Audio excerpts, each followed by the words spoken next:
Reflections on Kundalinī Awakening, February 3rd, 2022. Quick recap on the story so far. Likely that Kundalini first awoke as such in June 2000, so almost 22 years ago. And there was movement up the spine, etc. initially, and then there was a huge awakening / psychosis that unfolded in 2004. And I've made videos, so you can go back and if you haven't, watch the old videos. I just wanted to come on today to share where I am now and what's unfolding now in terms of the integration of the experience. Since I last spoke to you, I've been in a real deep dive with classical Tantra. I've been teaching yoga since 2006, trained in 2010 with Shiva Ray, was first introduced to classical Tantra then, began a Tantra practice then, committed to it daily in 2015, started to dive more into the view teachings of Tantra in 2017, 2018, and began teaching more deliberately from classical Tantra in probably 2020, beginning of 2020. And what I've noticed is there's been a significant shift in my experience of reality and in orientation in terms of less and less identification with the story of me, with thoughts, with feelings, with the body, and more just deep orientation to awareness, right? So now what it feels like in terms of Kundalini as such,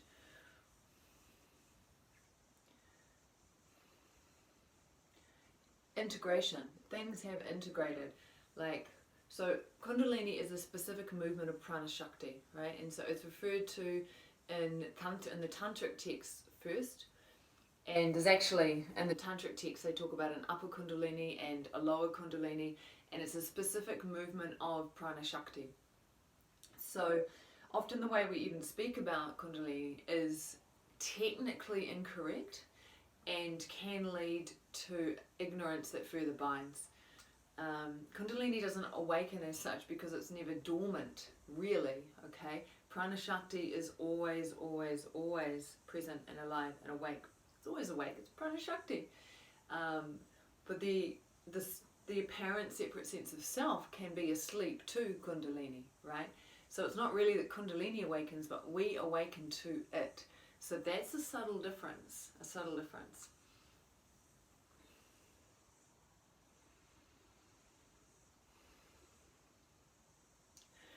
Last night when I was reflecting on this whole journey of Kundalini, what I realized was that, in 2004 I had quite a big destruction of all the things. My life imploded, everything I thought I was, all the identity was kind of stripped away, and it was a real opportunity to just burn through the shit and genuinely wake up to what I actually am.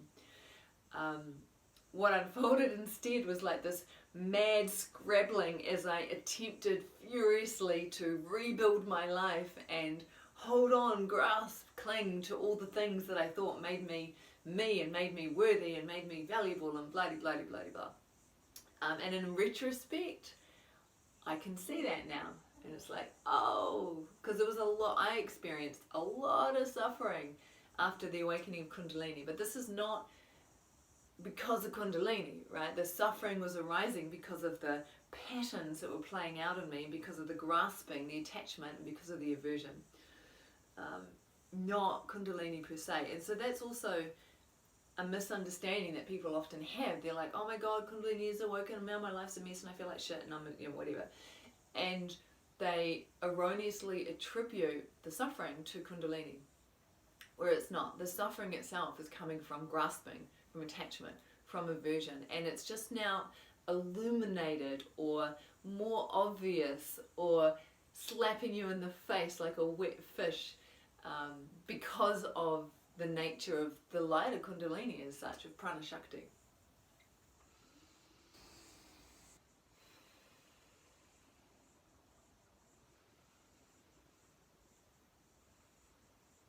Yeah, what I noticed, particularly in the last 4 years, is, and because I've started teaching classical Tantra, it's really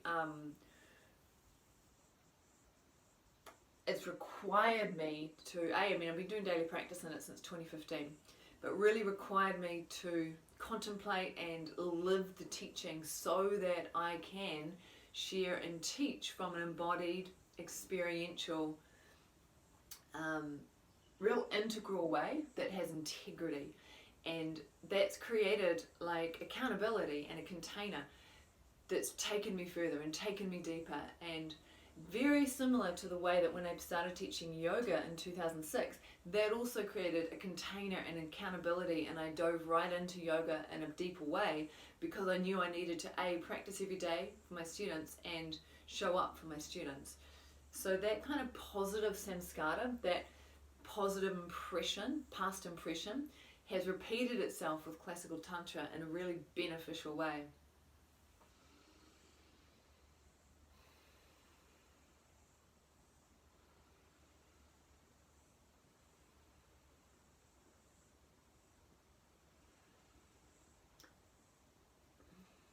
What I'm feeling into is like, what's the most supportive and beneficial thing I can share for those of you who are watching this because you want to know, what is it like 2 decades after Kundalinī Awakening? And the first thing is to recognize that what I'm experiencing is what it's like for this particular unique vantage point of consciousness, right? And yes, that represents a potentiality, but what you'll experience after 2 decades will depend so much on your particular samskaras, undigested emotional experiences, past impressions of things. It'll depend on your vikalpas, right? Your beliefs, the thought constructs that are unconscious in you and guide your experience of reality and the self. And it will depend upon karmic patterns, right, that play out within you. And so all of those factors that's what shapes your experience of Kundalinī Awakening. And at the same time, whilst you can't necessarily change any of that stuff, you can take the action that will allow you to skillfully work with the samskaras and the vikalpas and the karmic energy. And you can choose to practice, right? Practice, practice, practice, practice. Some of you will feel that call. Some of you will feel that call. And what I would say for anyone going through Kundalinī Awakening is to find the practices that provide grounding and embodiment and start the process of disidentifying from the story of me, the apparent false self as such. And those practices support the orientation to knowing oneself as awareness, knowing oneself as consciousness. In the Tantric methodology, this is the first phase of awakening. What often happens when Kundalini starts to move is that it activates or triggers the second phase of awakening, which is related to merging with the field, unity consciousness.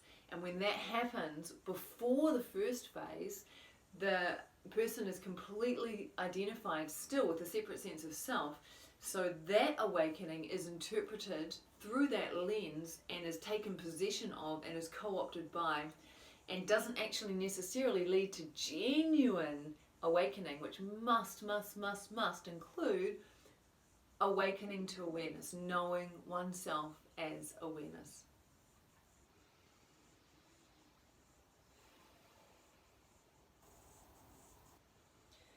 I would say that the last couple of years have probably been the most intense for a decade in terms of the consistent strip mining of deep karmic energy, samskaras, vikalpas that needed to be devoured, digested and dissolved.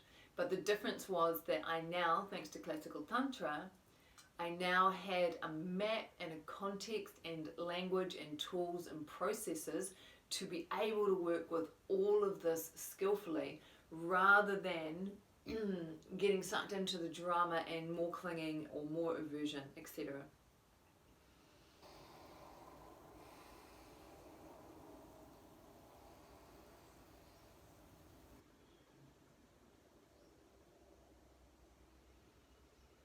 So there is this interesting, it's not really a paradox, it doesn't feel like a paradox from here, whereby there is both more playfulness and more joy and just more aliveness. And there has been, I'm going to put it in the past because I have no idea what's coming in the future. I have some ideas of pathways of potentiality, and there's a few things that I'm calling in.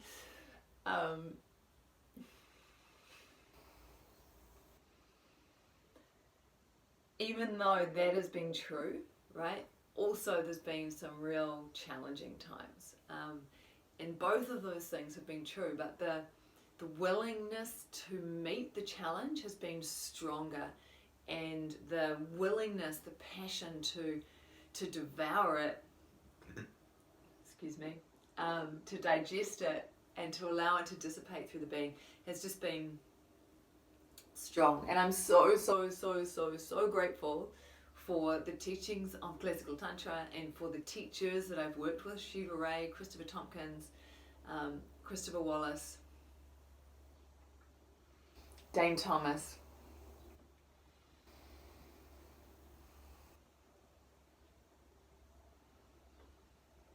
And just the Guru Tattva within Tantra. This might be the last thing I share. Within Tantra, Guru just means teacher, and it's not even a person, right? A person will embody the function of Guru, right? The Guru Tattva. But there's no mistaking, there's no giving the person the identity of Guru, because that just leads to the co-option of the role by the separate sense of self. So this Guru Tattva, this principle of the Guru, exists and is available and is accessible and flows through life itself. And it can show up through teachers, right? And it can also show up in other ways through life. And what I'm recognizing is that being able to skillfully work with the Guru Tattva has been incredibly beneficial, because there were times when I felt like I didn't have a teacher.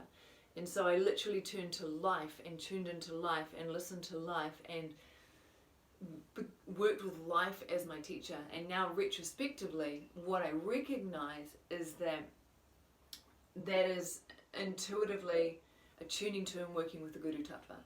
So, and what made that so potent, so powerful, was the desire to awaken and liberate was so fucking strong. Not the desire to feel better. Originally there was definitely desire to rebuild and to be a certain thing, or to project a certain thing, or to prove I was worthy. All that kind of stuff definitely played out for a decade or more.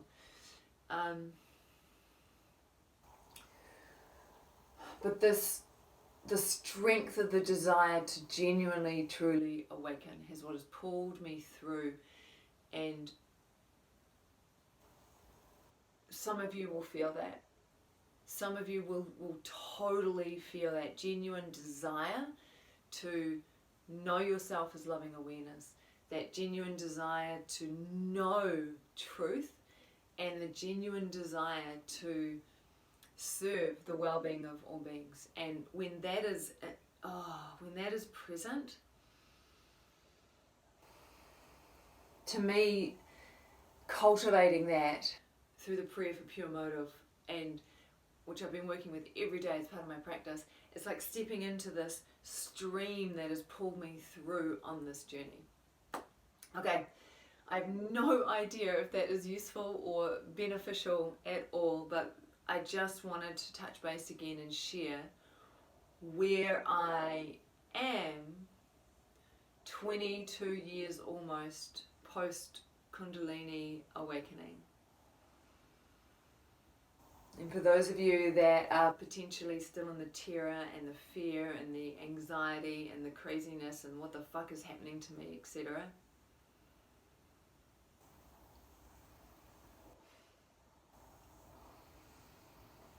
and just imagining, feeling, just wrapping you with loving awareness, you know, and just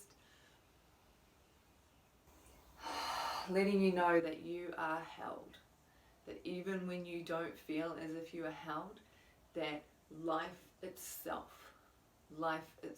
is always there and always available to hold you.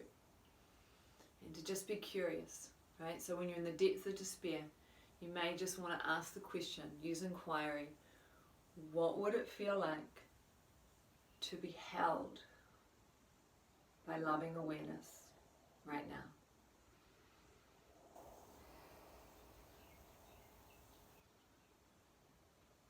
And stay open and stay curious and see what arises, and maybe ask that question again. What would it feel like to be held by loving awareness?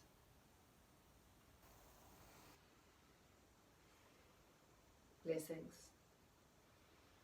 Blessings on the path. Blessings on each of you. Blessings on the teachers and the wisdom and the lineage. May all beings be free.